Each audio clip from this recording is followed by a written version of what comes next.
नमस्कार प्यारे बच्चों। आज हम 20वां पाठ पढ़ेंगे जिसका नाम है कार्यालयी पत्राचार। कार्यालय पत्राचार के बारे में हम पढ़ेंगे। इससे पहले है वो अनुच्छेद लेखन को हमने पढ़ा, फीचर लेखन पढ़ा, रिपोर्टिंग को है वो हमने पढ़ा, उनकी है वो लेखन कला को है वो समझा। आज हम कार्यालय पत्र के बारे में बात करेंगे। इससे पहले सामान्य पत्र व्यवहार के बारे में है वो हम बात करते हैं, पत्राचार की बात करते हैं। तो प्यारे बच्चों, आइए बढ़ते हैं। पत्र लेखन। अगर हम पत्र लेखन की है वो बात करें तो पत्र लेखन का क्या प्रयोजन है, सबसे पहले है वो इसकी बात है वो हम करते हैं। पत्र लेखन भावों तथा विचारों के आदान प्रदान का एक शक्तिशाली माध्यम है। यानी पत्र जो है वो भावों के आदान प्रदान का शक्तिशाली क्या है, माध्यम है। पत्र का लेखक जहां अपना संदेश पत्र के माध्यम से भेजता है, वहीं अपनी इच्छाएं तथा आवश्यकताएं उपयुक्त व्यक्ति तक पहुंचा देता है। यानी अपनी जो इच्छाएं हैं, अपनी भावनाएं हैं, अपने जो विचार हैं, वो अपने इच्छित व्यक्ति तक पहुंचा देता है। पत्र में लेखक के व्यक्तित्व की छाप होती है। पत्र लेखन जो होता है, पत्र में व्यक्ति, ये जो लेखक होता है, उसके व्यक्तित्व की क्या होती है, छाप होती है। विशेष रूप से व्यक्तिगत पत्रों को पढ़कर आप किसी भी व्यक्ति के अच्छे बुरे स्वभाव और मनोवृत्ति का परिचय आसानी से पा सकते हैं। पत्र एक पुल के समान होता है जो दूर बैठे व्यक्तियों को एक दूसरे से मिलाने में सहायक होते हैं। पत्र लेखन एक ऐसी कला है जिसका हमारे जीवन में प्राय उपयोग होता है। जहां बचपन में हम संबंधियों या मित्रों को पत्र लिखते हैं, वहीं बड़े होने पर यह क्षेत्र अधिक विस्तृत हो जाता है। यानी जब हम बच्चे होते हैं, छोटे होते हैं, तो संबंधियों को पत्र लिखते हैं, मित्रों को पत्र लिखते हैं, और जब हम बड़े हो जाते हैं तो ये क्षेत्र भी क्या हो जाता है, और अधिक विस्तृत हो जाता है।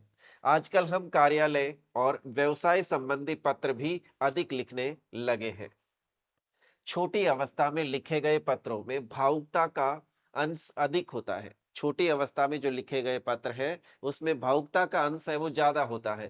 धीरे धीरे विचारों में प्रौढ़ता आने के साथ साथ पत्रों की भाषा और शैली में निखार आने लगता है। संक्षेप में कहा जाए तो अच्छा पत्र वही है जिसे पढ़कर लिखी हुई बात सफलतापूर्वक समझ में आ जाए, तो वही क्या होता है, एक अच्छा पत्र माना जाता है।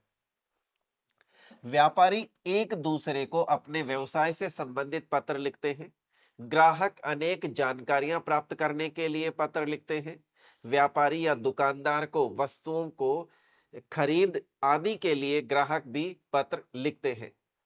कार्यालय ढांचे में अधिकारियों और कर्मचारियों का एक दूसरे से मिलकर बात करना संभव नहीं होता, इसलिए अधिकतर काम पत्रों के माध्यम से ही किए जाते हैं।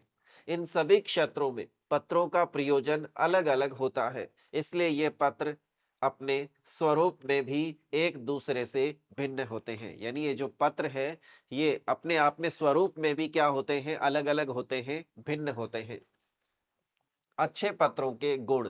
एक अच्छा पत्र जो होता है उसके क्या क्या गुण है वो होने चाहिए, इसकी अगर हम बात करें तो पत्र पाने वाला व्यक्ति यदि पत्र पढ़कर वही समझ ले जो पत्र लिखने वाला कहना चाहता है, तो उसे अच्छा पत्र माना जाएगा। यानी जो लिखने वाला व्यक्ति है, वही बात पढ़ने वाला व्यक्ति उसमें समझ ले, तो वो अच्छा पत्र है वो माना जाता है। एक अच्छे पत्र की भाषा स्पष्ट, सहज और प्रभावी होनी चाहिए, जिससे पत्र पढ़ने वाला लिखी हुई बातों को आसानी से समझ ले और उनका पालन कर सके। पत्र लिखते समय ध्यान रखना चाहिए कि कम शब्दों में अपनी बात कहें। जटिल, कठिन शब्दों और कहावतों के प्रयोग से बचे। यानी कठिन शब्द है, जटिल शब्द है, या कहावतों का या मुहावरों का जो प्रयोग हो रहा है, उनसे ज्यादातर है वो हमें बचना चाहिए।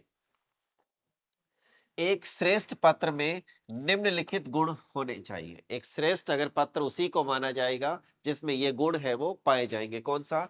सबसे पहला संक्षिप्तता, यानी पत्र क्या होना चाहिए, संक्षिप्त होना चाहिए। दूसरा सरलता, यानी पत्र है वो सरल भाषा में लिखा हुआ होना चाहिए, जो बात वो कहना चाहता है पाठक यानी पाने वाला जो व्यक्ति है उसको समझ जाए।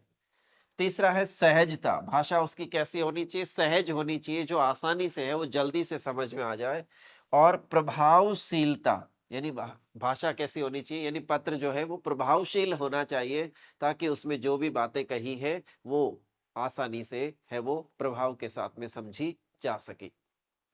पत्रों के प्रकार, अब देखो किस तरीके के पत्र होते हैं। जैसे हमने पढ़ा है इससे पहले 10वीं क्लास में भी हमने पढ़ा है कि पत्र है वो औपचारिक भी होते हैं और अनौपचारिक भी होते हैं। तो औपचारिक पत्र किसे कहते हैं, अनौपचारिक पत्र किसे कहते हैं, इसकी आओ हम चर्चा करते हैं। देखिएगा, जीवन में ऐसे अनेक अवसर आते हैं जब हमें पत्र लिखने की आवश्यकता पड़ती है। जीवन में बहुत सारे ऐसे अवसर आते हैं जिनमें हमें पत्र लिखने की आवश्यकता पड़ती है। विभिन्न अवसरों पर विभिन्न लोगों को पत्र लिखने का ढंग या शैली भी अलग होती है। उस दृष्टि से हम पत्रों को मुख्यतः दो भागों में बांट सकते हैं। वो मुख्यतः दो भाग कौन से हैं? पत्रों के प्रकार, औपचारिक पत्र, और दूसरे क्या है, अनौपचारिक पत्र। एक तो होता है औपचारिक, किसी उद्देश्य से लिखे गए पत्र है, यानी जैसे कार्यालय को लिखा जा रहा है, किसी विभाग को लिखा जा रहा है, किसी संस्था को लिखा जा रहा है। और एक होता है अनौपचारिक पत्र, उसमें किसी औपचारिकता का अभाव होता है, बल्कि इसमें है वो क्या, अनौपचारिक होता है। किसी उद्देश्य से नहीं, बल्कि किसी सगे संबंधी को, किसी परिवारजन को, मित्रों को जो लिखा गया पत्र है वो क्या कहलाता है, अनौपचारिक पत्र में आता है। देखते हैं औ- औपचारिक पत्र है वो कौन कौन से होते हैं। जैसे व्यवसायिक पत्र, कार्यालयी पत्र, आवेदन या प्रार्थना पत्र है, ये किस में आते हैं, औपचारिक पत्र में आते हैं। और अनौपचारिक पत्र में कौन से आते हैं, बधाई पत्र, धन्यवाद पत्र, शुभकामना, अन्य पत्र या निमंत्रण पत्र, ये जो भी है ये किस में आते हैं, अनौपचारिक पत्र की श्रेणी में आते हैं। सबसे पहले है वो हम औपचारिक पत्र के बारे में पढ़ेंगे। किसके बारे में, औपचारिक पत्र के बारे में। औपचारिक पत्र का अर्थ कामकाजी, सरकारी या कार्यालय स्तर पर लिखे गए पत्र। औपचारिक रूप से सरकारी व कामकाज से संबंधित लिखे गए पत्र औपचारिक पत्र कहलाते हैं। ऐसे पत्र प्राय उन लोगों को लिखे जाते हैं जिनसे हमारा व्यक्तिगत संबंध नहीं होता। ऐसे पत्र प्राय उन लोगों को लिखे जाते हैं जिनसे हमारा व्यक्तिगत कोई संबंध नहीं होता।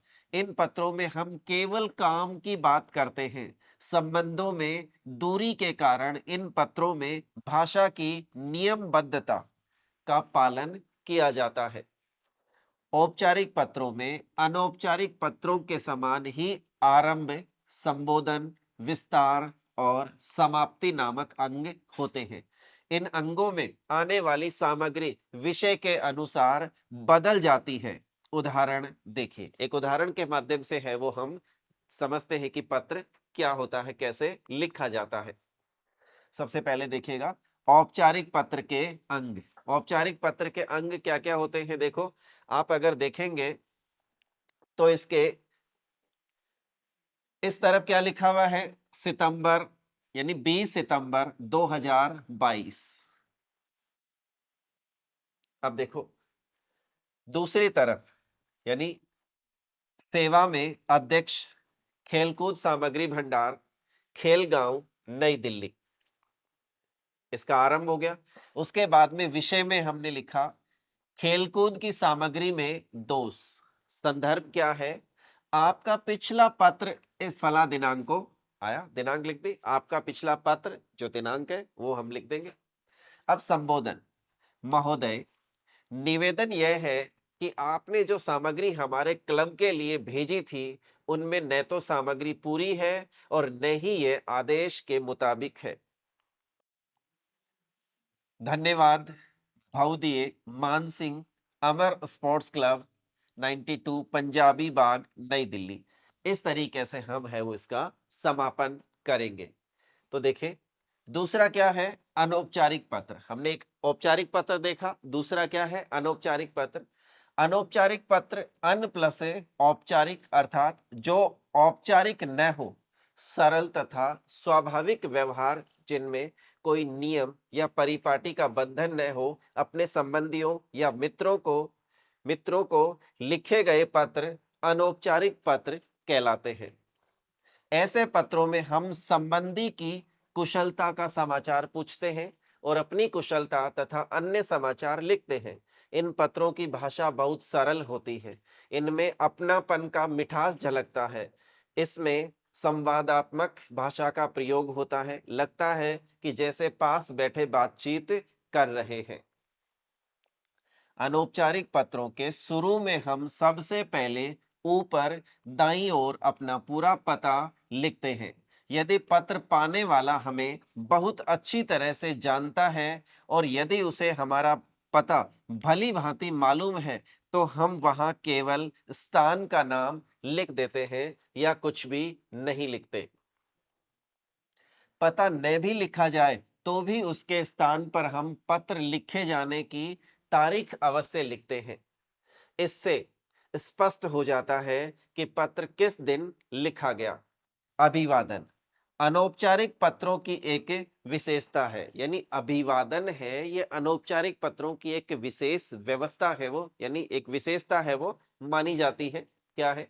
संबोधन और अभिवादन पत्र लिखने वाले व पत्र पाने वाले के संबंध के अनुसार होता है और उसी के अनुसार पत्र की समाप्ति पर लिखे जाने वाले शब्द लिखे जाते हैं। यानी जो अभिवादन किया जाता है, जो संबोधन किया जाता है, तो वो दोनों के यानी संबंधों पे निर्भर करता है कि उनके आपसी संबंध है वो किस तरीके के हैं, यानी क्या है वो संबंध है, उसके हिसाब से संबोधक जो शब्द है वो लिखे जाते हैं।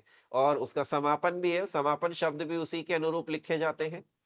आइए निम्नलिखित तालिका में उन पत्रों के कुछ उदाहरण देखते हैं। अनौपचारिक पत्रों के संबोधन, अभिवादन और समाप्ति। तो देखिएगा प्यारे बच्चों किस तरीके से। सबसे पहले संबंध, अपने से बड़ों के लिए संबोधन क्या? पूज्य पिताजी, पूजनीय माताजी, आदरणीय भाई।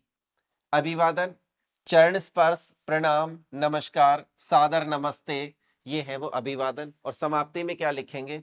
आपका आज्ञाकारी पुत्र, स्नेहाकांक्षी, इस तरीके से समाप्ति में लिखेंगे अगर आपसे बड़ों को पत्र है वो आप लिख रहे हैं तो।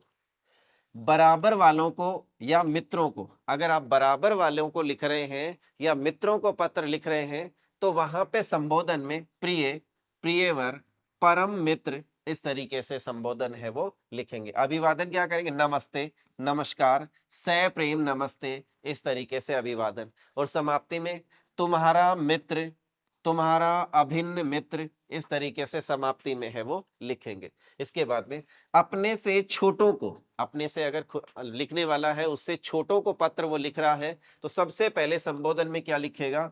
चिरंजीव प्रिय नाम लिख देगा या परम मित्र। फिर उसके बाद में अभिवादन में लिखेगा सुखी रहो, आशीष, शुभाशीष, आशीर्वाद, प्रसन्न रहो, चिरंजीवी रहो, चिरंजीवी हो। तो इस तरीके से है वो अभिवादन में लिख देंगे। इसके बाद में समाप्ति में क्या लिखेंगे? शुभ चिंतक, शुभाकांक्षी, शुभेच्छु, इस तरीके से है वो क्या लिखेंगे समाप्ति में। तो ये है वो अनौपचारिक पत्रों में किस तरीके के संबोधन, अभिवादन या समाप्ति का प्रयोग किया जाता है वो हमने इस तालिका से जाना। तो प्यारे बच्चों आगे देखो, मुख्य रूप से पारिवारिक संबंधियों तथा मित्रों को लिखे गए पत्र ही अनौपचारिक पत्र कहलाते हैं। इसके अतिरिक्त व्यक्तिगत रूप से लिखे गए निमंत्रण पत्र, बधाई पत्र तथा संवेदना पत्र भी अनौपचारिक पत्र कहे जा सकते हैं। हम बात करते हैं कार्यालय पत्र की, क्योंकि ज्यादातर है वो हमें कार्यालय पत्र से संबंधित है वो जानकारी अर्जित करनी है।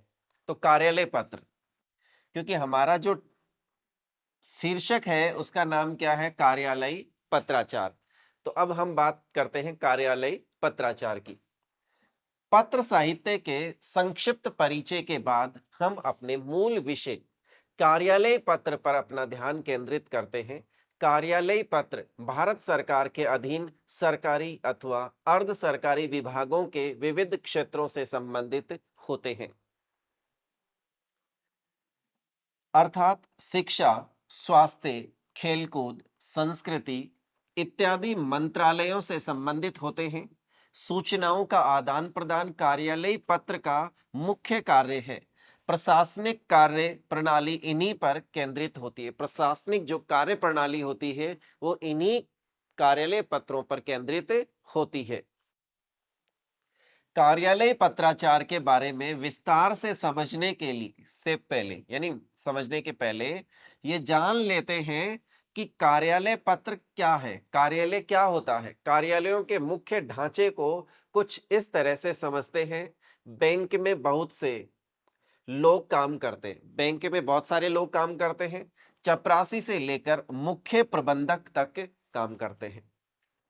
कोई व्यक्ति आपका खाता खोलता है तो कोई व्यक्ति केबिन में बैठकर आपको पैसे देता है।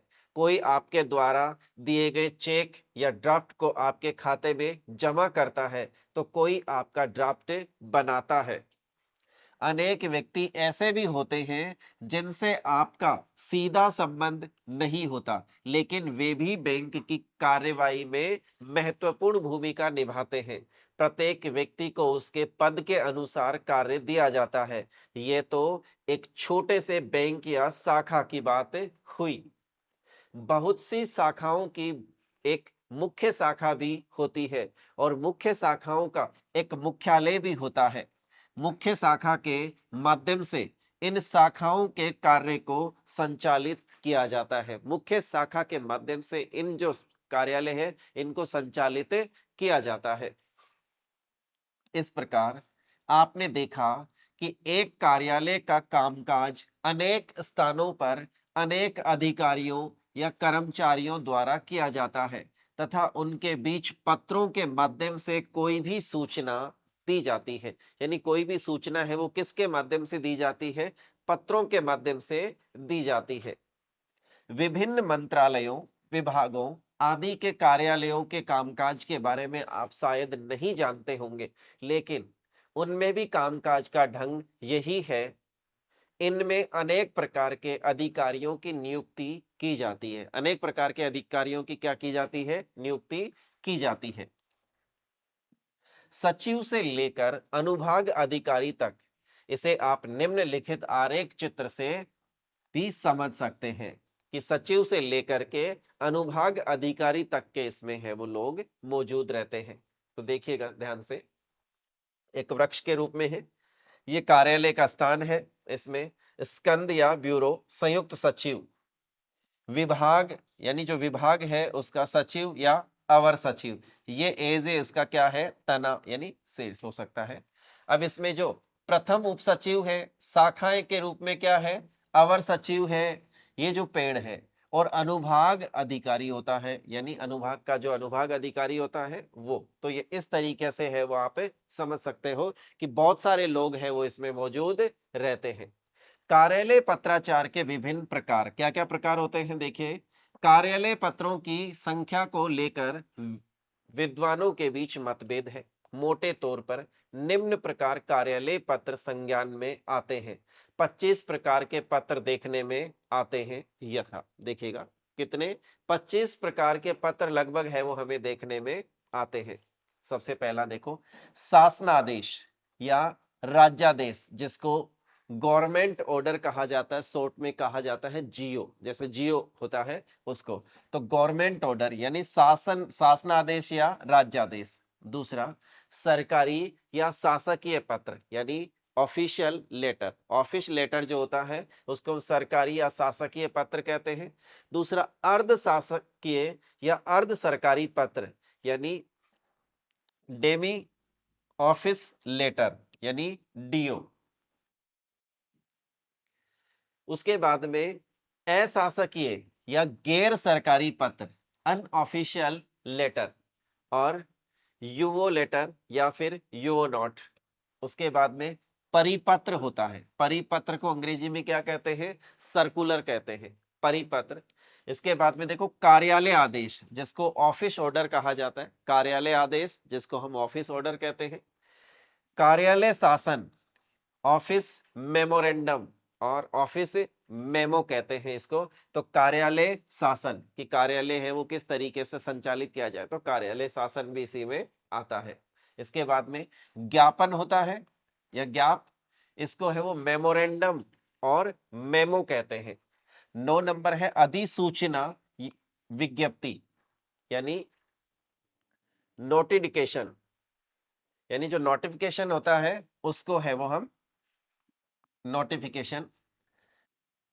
उद्घोषणा, उसके बाद में है वो उद्घोषणा है, सूचना है, आदेश, अनुस्मारक या अनुस्मारक पत्र यानी रिमाइंडर, प्रस्तांकन, प्रस्ताव, प्रेस विज्ञप्ति, स्वीकृति या मंजूरी पत्र, निविदा सूचना, तार यानी जो टेलीग्राम होता है। तो इस प्रकार हम देखते हैं कि अपने संदेश को एक विभाग अन्य विभाग को कैसे पत्र लिखकर आगे बढ़ाता है। इसी तरह से सरकारी या अर्ध सरकारी कर्मचारी अपने अपने विभागों की सूचना इन विविध कार्यालय पत्रों के द्वारा करते हैं। इनमें कुछ कार्यालय पत्रों की चर्चा विस्तार से करते हैं जो निम्नवत है। सरकारी पत्र यानी शासकीय पत्र, दूसरा है अर्ध सरकारी पत्र, तीसरा है कार्यालय पत्र, चौथा है कार्यालय आदेश और पांचवा परिपत्र और छठा है आवेदन पत्र। यानी इनके बारे में है वो थोड़ी सी हम विस्तार से है वो चर्चा करेंगे। तो प्यारे बच्चों इन 6 के बारे में हम डिटेल से जाने तो इनमें सबसे पहले है वो किसके बारे में जानते हैं हम, सरकारी पत्र या शासकीय पत्र। सरकारी पत्र या शासकीय पत्र के बारे में जानते हैं कि सरकारी पत्र या शासकीय पत्र लेखन कैसे होता है, कैसे उसको लिखा जाता है। तो देखिए, केंद्रीय सरकार के मंत्रालय, राज्य सरकारें, सरकारी उपक्रमों, सार्वजनिक निकायों, व्यावसायिक फर्मों आदि के साथ होने वाले पत्र व्यवहार में सामान्यतः सरकारी पत्र लेखन का प्रयोग किया जाता है।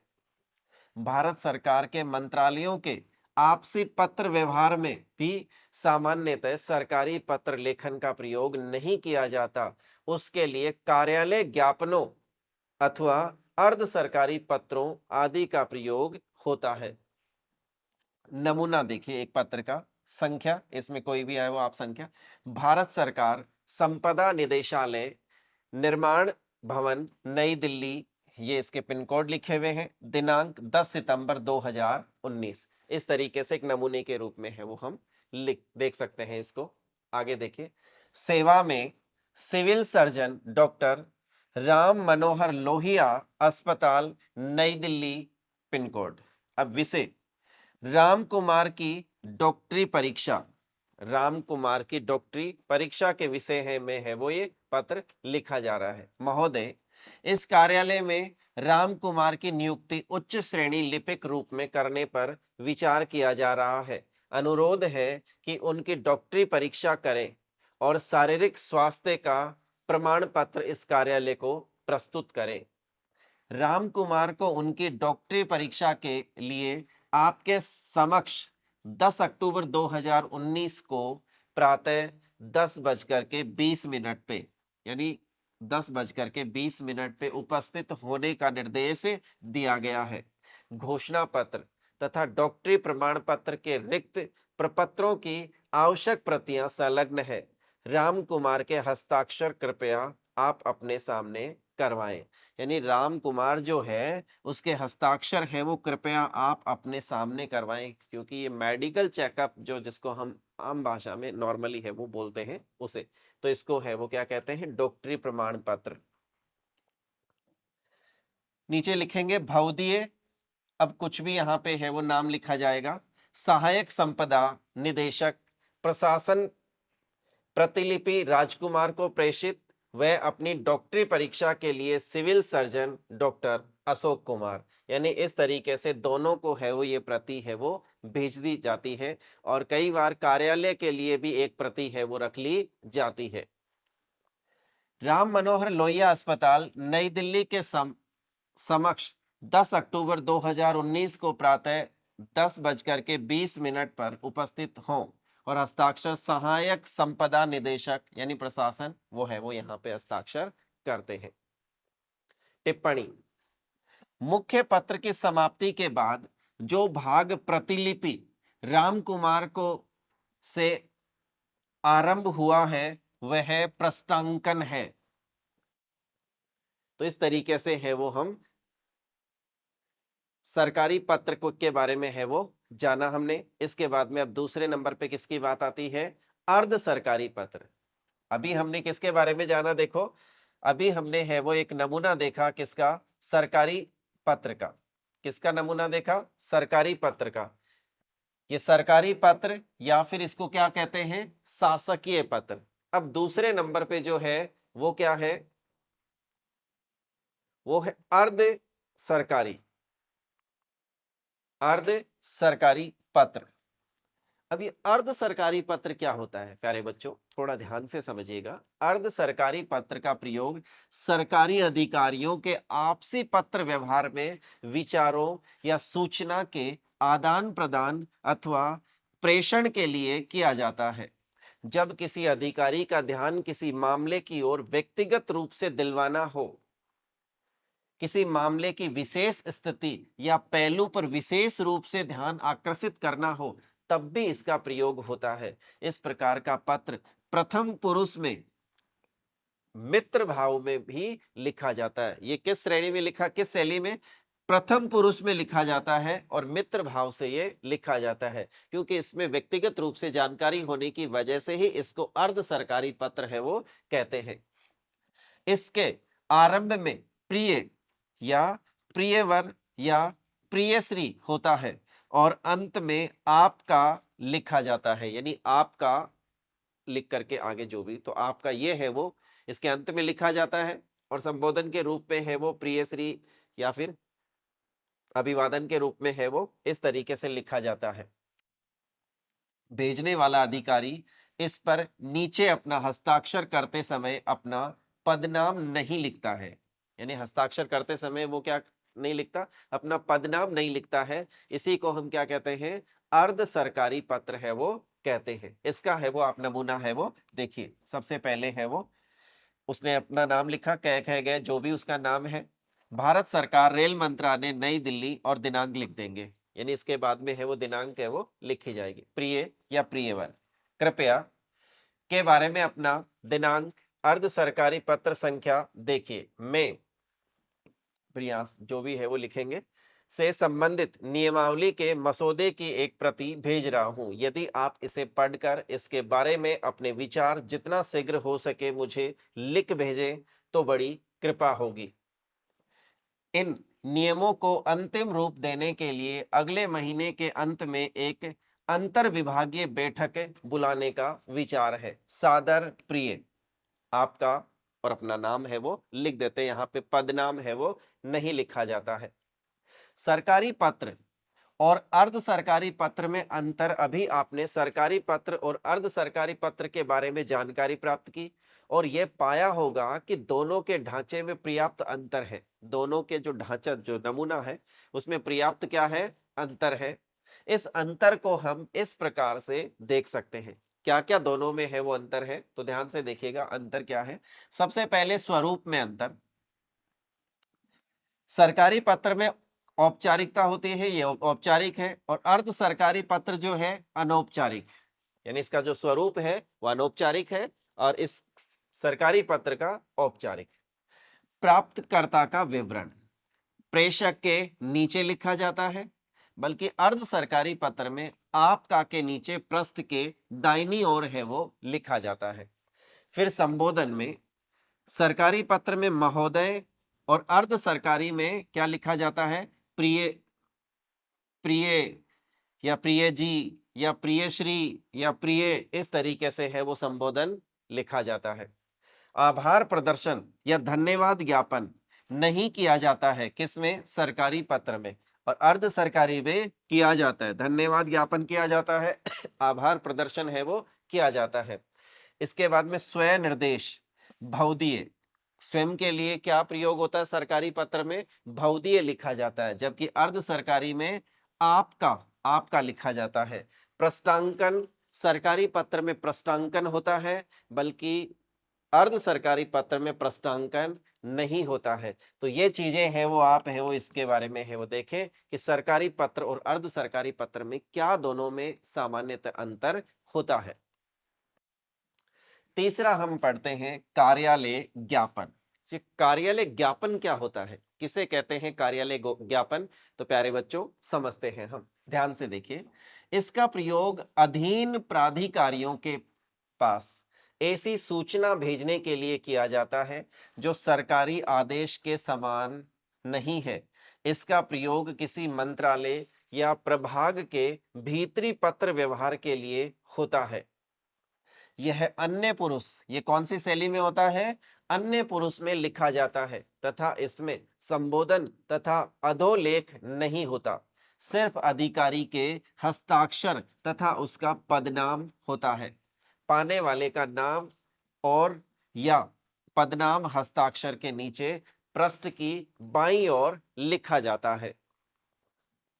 नमूना देखिए, केंद्रीय हिंदी संस्थान आगरा, इस तरफ देखो दिनांक लिख दी, इस तरफ यहाँ पे है वो इसका जो भी क्रमांक होता है वो लिखा गया। कार्यालय ज्ञापन, और कार्यालय ज्ञापन के बाद में यहाँ दिनांक लिख करके के संबंध में श्री या श्रीमती या डॉक्टर कुमार जो भी है वो लिख दिया जाता है। तो को सूचित किया जाता है कि उन्हें स्वयं तथा निम्नलिखित आश्रित या परिवार के सदस्यों को ब्लॉक वर्ष जो भी है वर्ष के लिए अवकाश, यात्रा, रियायत यानी गृह नगर या भारत में जो भी है कहीं भी के लिए स्वीकृति प्रदान की जाती है। सुविधा का लाभ जो भी लिखा जाता है डेट वगैरह के दौरान उठाया जा सकता है। अब देखिएगा क्रम संख्या लिखी है जिसमें सबसे पहला क्या, रमेश, आयु 25 वर्ष, संबंध क्या है, पुत्र।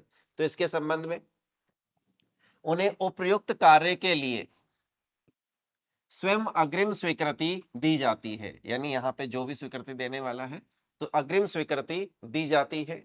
फिर यह सक्षम प्राधिकारी के अनुमोदन से जारी किया जाता है। ये किसके द्वारा जारी किया गया है? सक्षम प्राधिकारी के अनुमोदन से जारी किया गया है। और फिर नीचे कार्यकारी अधिकारी कार्मिक और उसके हस्ताक्षर कर दिए जाएंगे।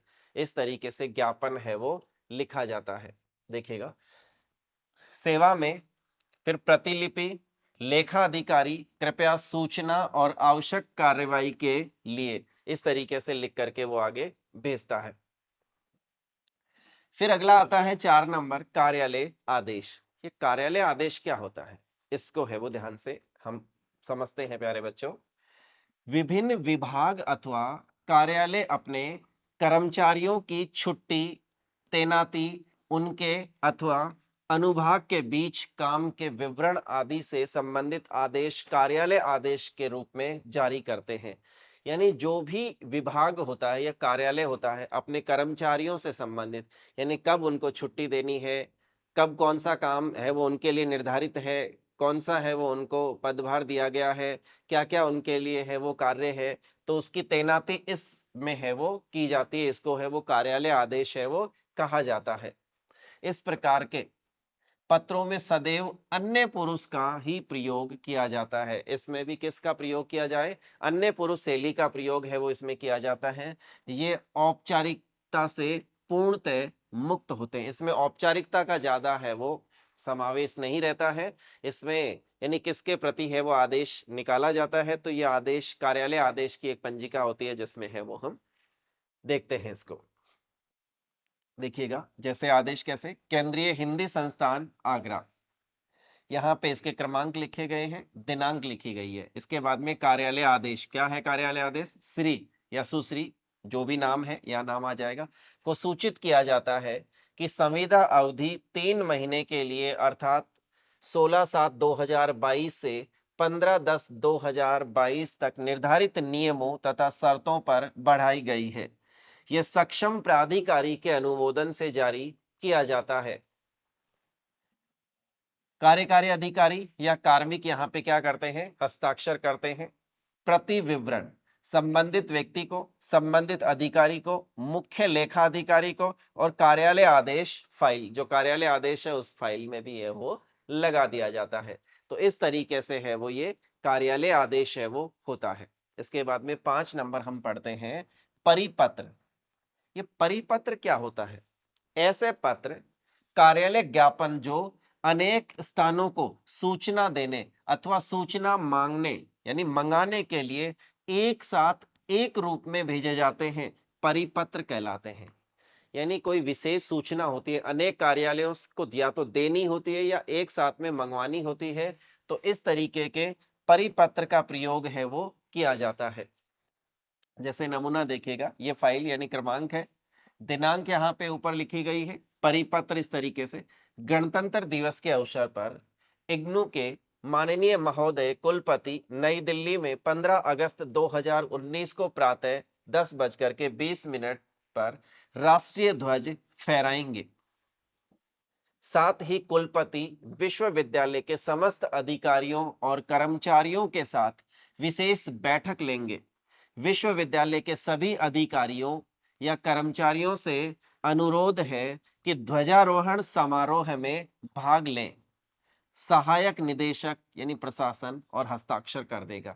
यानी अब एक एक अधिकारी तक ये पत्र नहीं भेजा जाता है, एक एक कर्मचारी तक ये पत्र नहीं भेजा जाता है, तो एक साथ जो सभी के लिए एक साथ जो जारी किया जाता है जो आदेश, तो उसको हम क्या कहते हैं, परिपत्र की श्रेणी में है वो उसको रखा जाता है। प्रतिलिपि कुलपति की सूचना के लिए निजी सचिव को, विश्वविद्यालय के सभी अधिकारी या कर्मचारियों को, और सभी सूचना पट पर, और इसको है वो सूचना पट पर भी प्रेषित कर दिया जाता है। आपने देखा कि परिपत्र में संस्था, मंत्रालय, विभाग, कार्यालय आदि का नाम नहीं लिखा जाता है। कोई संस्था परिपत्र के द्वारा अपने ही अनेक अधिकारियों, कर्मचारियों को सूचित करती है, इसलिए ऊपर नाम की आवश्यकता नहीं होती। यानी इसमें ऊपर नाम की आवश्यकता है वो बिल्कुल भी नहीं होती। और अंतिम छठा हम महत्वपूर्ण जो है पत्र लेखन में, कार्यालय पत्र में, वो है आवेदन पत्र। आवेदन पत्र की है वो जानकारी प्राप्त करते हैं कि आवेदन पत्र को है वो कैसे लिखते हैं। ध्यान से देखिए, नौकरी पाने के इच्छुक व्यक्ति खाली पदों पर होने वाली भर्ती के लिए तथा अन्य किसी प्रकार की सुविधाएं प्राप्त करने या किसी परेशानी का निवारण करने के लिए आवेदन पत्र प्रस्तुत करते हैं। यानी किसी नौकरी को पाने के लिए या अन्य किसी प्रकार के सुविधा प्राप्त करने के लिए या फिर किसी परेशानी का निवारण करने के लिए इस तरीके का आवेदन पत्र है वो प्रस्तुत किया जाता है, लिखा जाता है। जैसे छुट्टी लेने, अंतिम राशि प्राप्त करने आदि के लिए भी आवेदन पत्र दिए जाते हैं। कोई नौकरी पाने के लिए आवेदन पत्र सदैव वास्तविक होना चाहिए। छाया प्रति कृपया न भेजें। सदैव अपना शैक्षिक तथा अनुभव का ब्यौरा वास्तविक ही दें। यानी इसकी जो फोटोकॉपी है वो नहीं होनी चाहिए, ये मूल कॉपी में ही है वो जाता है, और उसमें जो शैक्षिक योग्यताएं वगैरह है, अनुभव है, वो भी वास्तविक, उनका वास्तविक ब्यौरा होना चाहिए। तो ये है वो इसमें आवेदन पत्र में होना चाहिए। अंक, प्रतिशत, श्रेणी, कार्यानुभव आदि ठीक ठीक ही लिखें। इसमें सही तरीके से है वो अंकित करने चाहिए।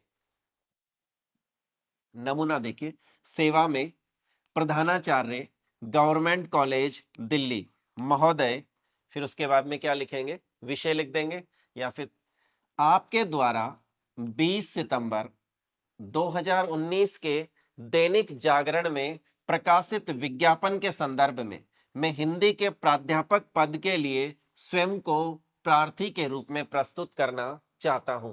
मेरी योग्यता तथा अनुभव निम्नलिखित है। अब इसमें वो आगे है वो अपनी योग्यताएं है वो लिखते हैं। सबसे पहले ऊपर नाम, फिर पता, दूरभाष, जन्म तिथि, वैवाहिक स्थिति और भाषाओं का ज्ञान, ये है वो उसमें लिखते हैं। इसके बाद में शैक्षणिक योग्यता, शैक्षणिक योग्यता में है वो जो भी उसकी 10th है, 12th है, ग्रेजुएशन है, जो भी उसकी शैक्षणिक योग्यताएं हैं उसके बारे में लिखता है।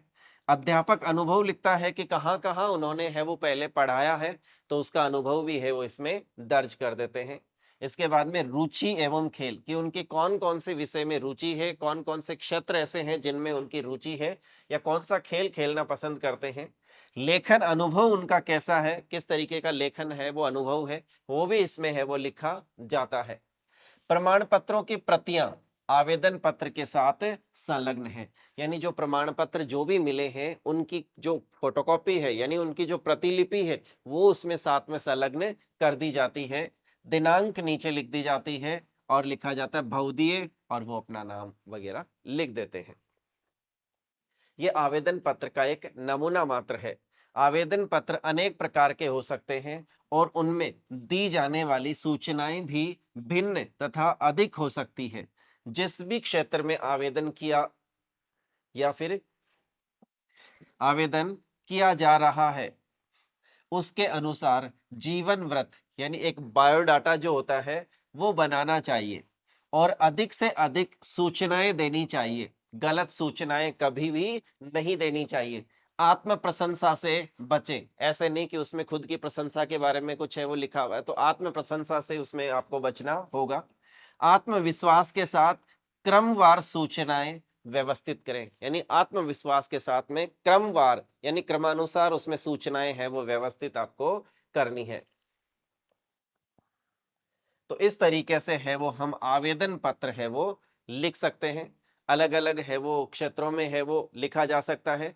आवेदन पत्र का विषय अलग हो सकता है, उसमें सूचनाएं अलग हो सकती है, लेकिन लिखने का तरीका है वो आपको अभ्यास के माध्यम से है वो सीखना है। तो कार्यालय के जो पत्र व्यवहार है या पत्र लिखने का जो लेखन कला है इसको आपको सीखने के लिए बच्चों अभ्यास करना है। अभ्यास से ही ये चीज है वो संभव हो पाती है। तो धन्यवाद प्यारे बच्चों, नमस्कार।